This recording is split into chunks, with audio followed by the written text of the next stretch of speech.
अब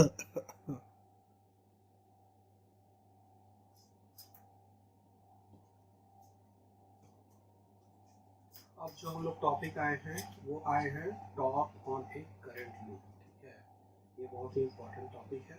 इस टॉपिक का हेडिंग लिख देना है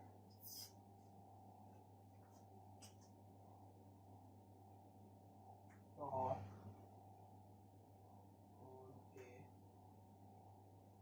करंट कैरी।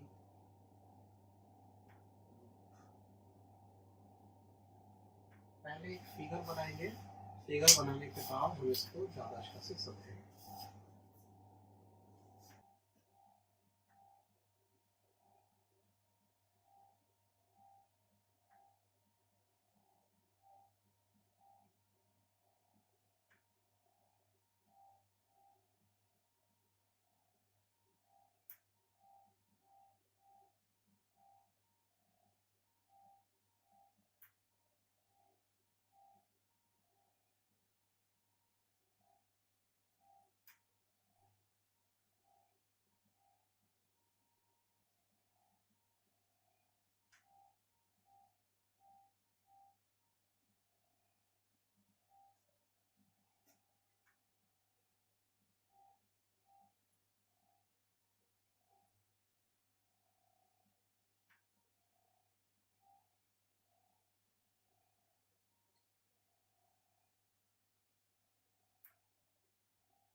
एक ही लूप है जिसमें करंट आपका जा रहा है, और उस लूप को हम फिर क्या करते हैं, थोड़ा रोटेट करवा देते हैं। ठीक है, ज़्यादा इस आगे फिगर में कुछ नहीं है, वही चीज़ है। इसको बस अच्छे से समझिएगा तो समझ में आ जाएगा। फोर्स जो लग रहा है वो F2 F4, ये F1, ये F3, F1 F3।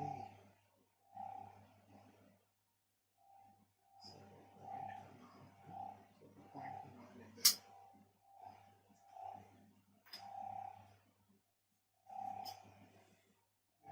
Q dash T dash E dash, which is one line is इसको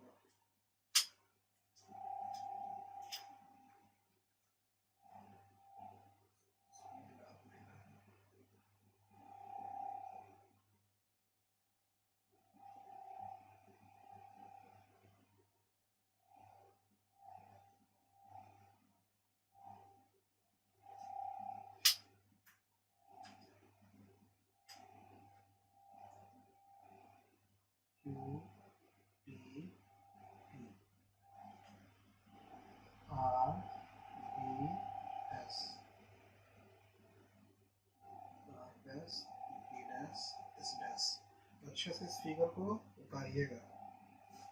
magnetic field B, magnetic field B है सब जगह, सब जगह मैग्नेटिक फील्ड B है। ठीक है, आगे लिखने की जरूरत नहीं है, समझ में आ रहा होगा।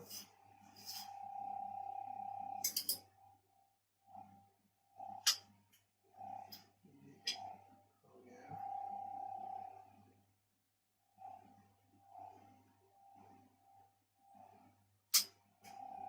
ये हो गया आपका O, ये एंगल थीटा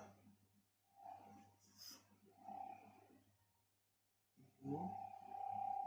अब ये देखिए, ये 20 से जा रहा है, इसको 20 से ले जाने का, 20 से जा रहा है, ये क्या हो जाएगा W।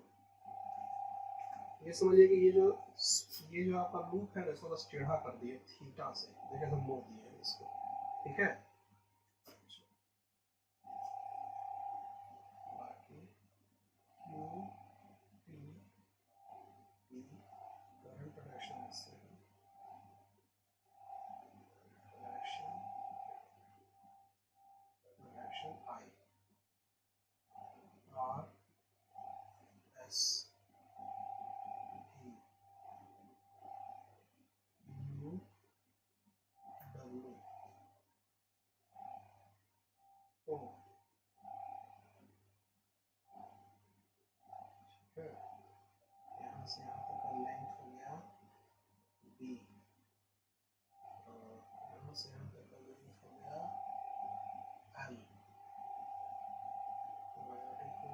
छोटा सा है, F1 F2 F3 F4, F2 F3 F4।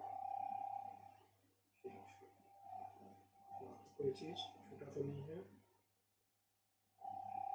ठीक है।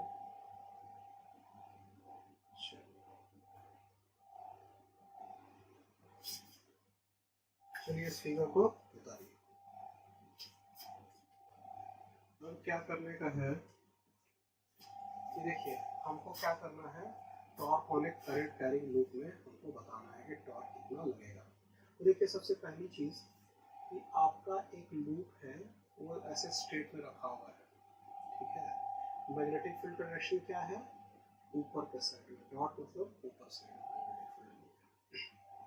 अच्छा, ये जो मैग्नेटिक फील्ड का डायरेक्शन हो गया, तो क्या है कि कोई भी चीज को यदि वो हिल नहीं रहा है तो उसके पीछे दो कारण होता है। एक कारण होता है कि उस पर नेट फोर्स जीरो हो, और दूसरा कारण होता है उस पर नेट टॉर्क जीरो हो, ठीक है। यदि दोनों चीज जीरो रहेगा तभी बॉडी रेस्ट में रहेगा, ठीक है। और यदि मान लीजिए कि नेट फोर्स जीरो हो जाए लेकिन नेट टॉर्क रहे तो वो रोटेट करता रहेगा, तो वो बॉडी रेस्ट में तो रहा नहीं फिर। तो ये बता रहा है यानी कि कोई बॉडी को रेस्ट में होने के लिए दो कंडीशन का आवश्यकता होता है, ठीक है। तो ये जो दो इसमें रोटेशनल पढ़ते तो आप लोगों को पता चलता। तो इसमें देखिए आपका क्या है कि नेट फोर्स जीरो होना चाहिए और नेट टॉर्क भी जीरो होना चाहिए। ये फिगर आपका हो गया 1 और ये फिगर हो गया। अब क्या दोनों फिगर कह रहे हैं समझाएंगे अभी, बस अभी हम लोग लिखना स्टार्ट कर देते हैं। The body, any body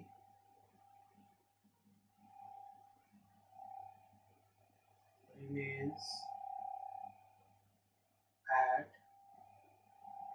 rest only when the net force and the net torque on the body is zero, ठीक है। तो ये दोनों चीज होना चाहिए। चलिए तो देखते हैं।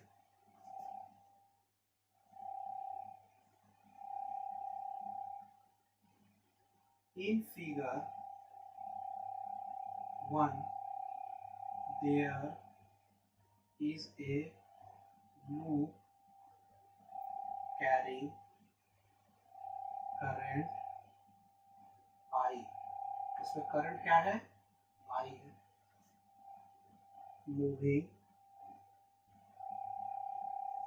इन एंटी क्लॉकवाइज डायरेक्शन, ठीक है। ये आई एंटी क्लॉकवाइज डायरेक्शन में घूम रहा है।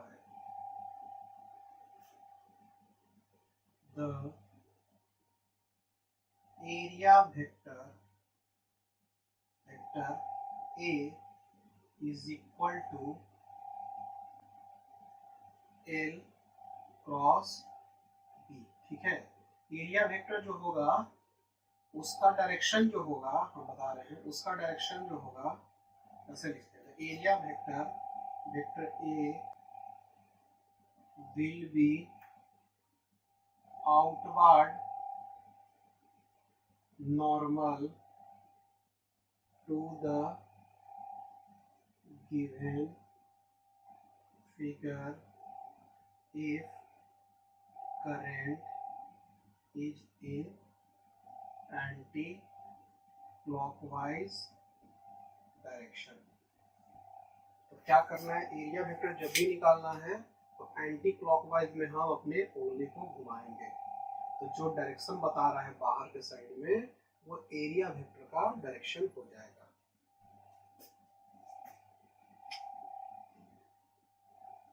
The magnitude of area is L cross B, magnitude तो एल क्रॉस बी होगा ही, लेंथ इनटू ब्रेथ जो दिया हुआ है इसका, वो इसका मैग्नीट्यूड हो गया।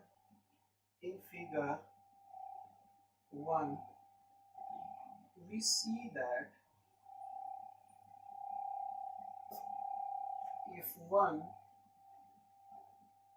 is equal to I vector L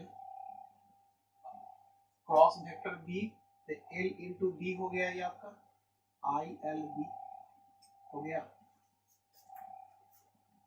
and F1 is equal to F3 is equal to ILB हो गया।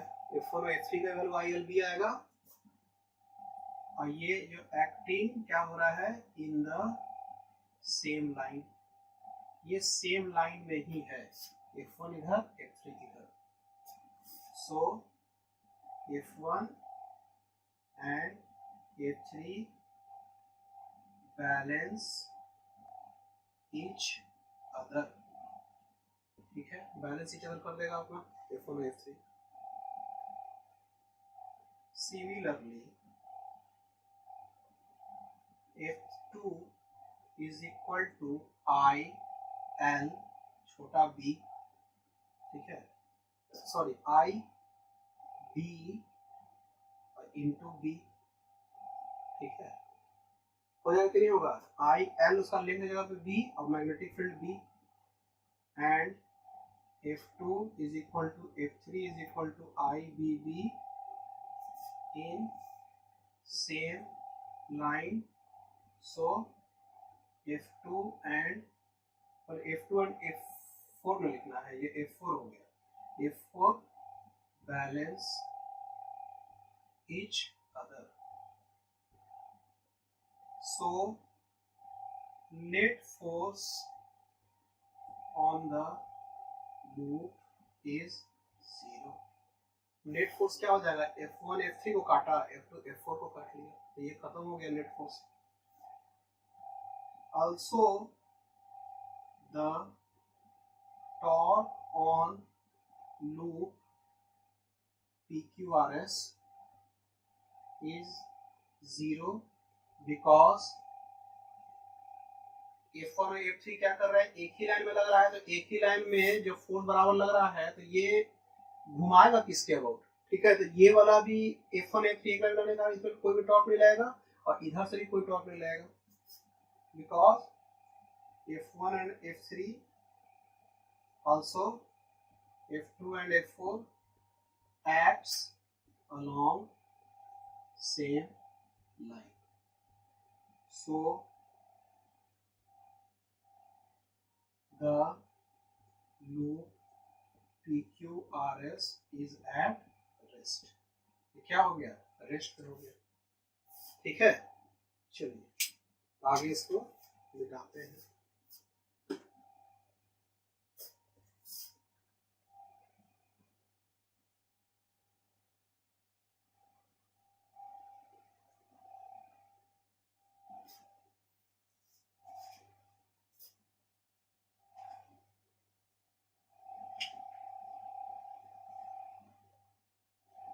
Now when the loop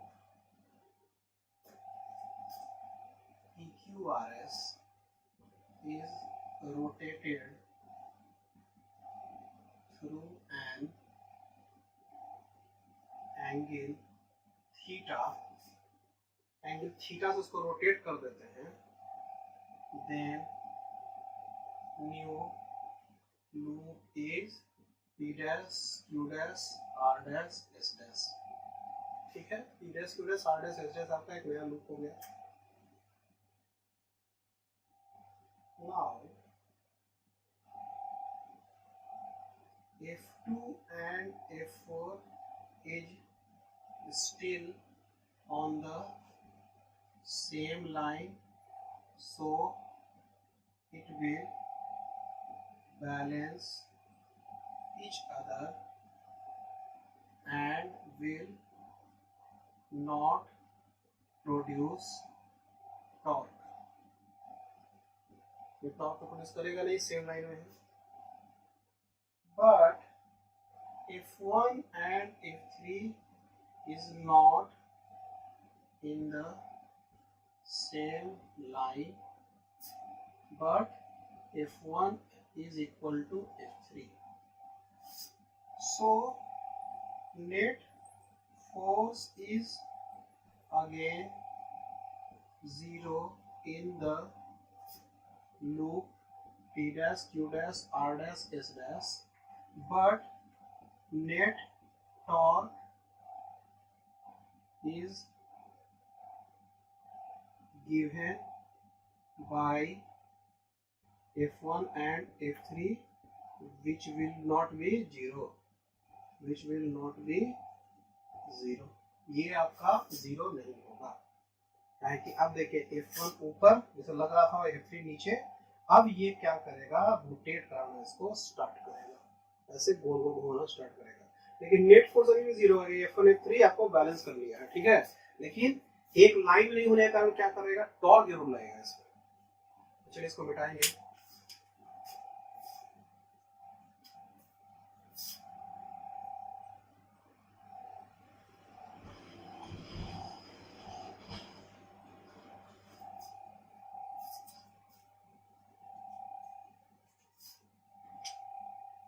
So the loop P dash, Q dash, R dash, S dash will rotate along the point, along the line UW, ठीक है. ये UW line के about क्या करेगा, ये rotator start करना स्टार्ट कर देगा. So the net torque will be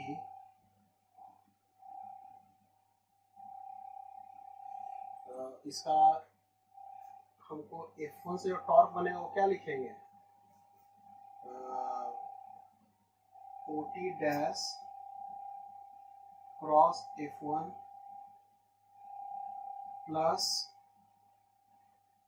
OV dash into F3. यही टॉर्क लगेगा. ये इसको ऐसे रोटेट कराएगा और ये इसको ऐसे रोटेट कराएगा. दोनों का डायरेक्शन सेम हो गया तो दोनों टॉर्क जुड़ जाएगा. अब देखिए OT डैश जो आपका हो गया, OT डैश का जो लेंथ आपका हो गया वो क्या हो गया आपका, ये पूरा का पूरा B था, ये पूरा B था ना, ये आधा जो होगा ये ऐसे भी रखा हुआ था, B/2 हो गया. यहाँ से यहाँ तक कर लें तो B/2 इंटू F1, ठीक है. B/2 into F1 into sine theta. B/2 और F1 दोनों के बीच का एंगल साइन थीटा, प्लस इसका भी क्या होगा, B/2 into F3 into sine theta. ये देखिए ये लाइन है ऐसा, तो ये लाइन ऐसा गया, तो ये फोर्स और इस लाइन के बीच का एंगल थीटा, जो ये थीटा है तो यहाँ पे ये थीटा बनेगा, तो वो थीटा लिख दिए. और लेंथ कितना था, यहाँ से यहाँ तक B/2, फिर यहाँ से यहाँ तक B/2 था, उसका यहाँ लिख दिए और F3 लिख दिया. तो क्या होता है, टॉर्क का वैल्यू क्या होता है, vector R cross vector F, यही ना होता है, तो वही तो लिखे, ठीक है. OT डैश इसका क्या हो गया, R हो गया, और F क्या हो गया, उसका फोर्स हो गया, और दोनों के बीच का एंगल जब करेंगे तो साइन थीटा में टूट जाएगा, क्रॉस प्रोडक्ट है. ये क्या हो गया, B/2 साइन थीटा और ब्रैकेट में F1 plus F3, B/2 sine theta. F1 का वैल्यू कितना लिखे, F1 का वैल्यू क्या होगा, IL और B, और फिर इसका भी ILB. ये क्या हो जाएगा, 2ILB into B/2 sine theta. ये क्या हो गया, I vector L into B sine theta. तो ये क्या हो गया, साइन थीटा मान लीजिए हटाते हैं तो LB क्या हो गया, एरिया अब बी और साइन थीटा, तो इसका साइन थीटा जब हटाएंगे तो I vector A cross product of vector B, ये आपका क्या हो गया, नेट टॉर्क का वैल्यू हो जाएगा। नेट टॉर्क का वैल्यू हो गया ये वाला।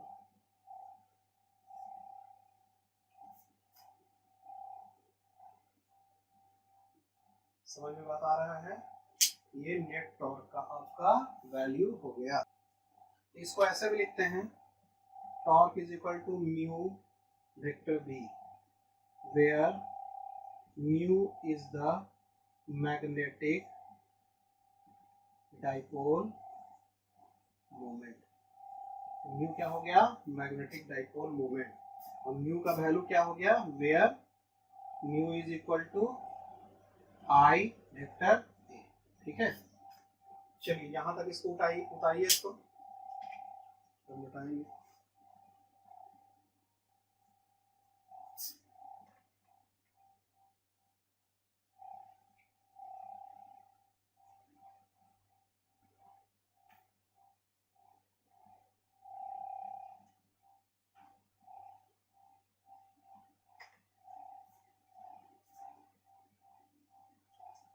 तो टॉर्क का वैल्यू मेरे पास क्या आया, mu vector B, where mu is equal to क्या है, आई वेक्टर ए, जिसको मैग्नेटिक डाइपोल मोमेंट हम लोग कहेंगे। ठीक है, if there are n number of turns, then torque is equal to n I vector a cross vector b। ठीक है, देन ये जो हो जाएगा mu vector b, where vector mu is equal to n I vector a, mu equal to i vector था, अब n I vector a, ये भी क्या कहलाएगा, मैग्नेटिक डाइपोल मोमेंट। उस समय I vector A magnetic dipole moment था, और N I vector A magnetic dipole moment आपका हो जाएगा। ठीक है, तो ये आपका हो गया टॉर्क को लिखने का तरीका। मैग्नेटिक डाइपोल मोमेंट के साथ मैग्नेटिक फील्ड को मल्टीप्लाई कर दीजिए, क्रॉस प्रोडक्ट कर दीजिए, तो ये जो आपका हो जाएगा तो क्या निकल जाएगा, नेट टॉर्क निकल जाएगा। ठीक है, अब देखिए एक चीज और बता रहे हैं कि ये जो था आपका torque is equal to I vector A cross vector B, ये क्या था, I A B sine theta. हाँ, तो देखिए ये जो पूरा एरिया था ये पहले टेढ़ा हो गया, ऐसे हो गया, ऐसे हो गया ये, तो ये जो एरिया है, एरिया वेक्टर। ठीक है, अच्छा ये जो मैग्नेटिक फील्ड है वो किधर है, बाहर के साइड में, तो ये दोनों के बीच का जो एंगल हो गया वही थीटा हो गया। ठीक है, ये समझने के लिए खाली आपको बता रहे हैं कि ए बी साइन थीटा जो आपका हो गया, ए और मैग्नेटिक फील्ड बी के बीच का एंगल हो गया। ठीक है, तो ये पूरा का पूरा टेढ़ा हो गया ना, तो ये टेढ़ा हो गया, और मैग्नेटिक फील्ड अभी भी ऐसा ही है आपका, तो इसके बीच का जो एंगल होगा वो थीटा होगा ना, क्योंकि पूरा चीज जब टेढ़ा हो गया है तो एरिया जो पहले इसका ऐसे था वो भी थोड़ा टेढ़ा हो जाएगा, और वो टेढ़ा जो रहेगा और ये वाला जो मैग्नेटिक फील्ड बाहर निकल रहा है, दोनों में थीटा एंगल बनेगा, तो वही वाला थीटा एंगल हो गया। Another form of torque, net torque. ठीक है, चलिए इसको बता दीजिए।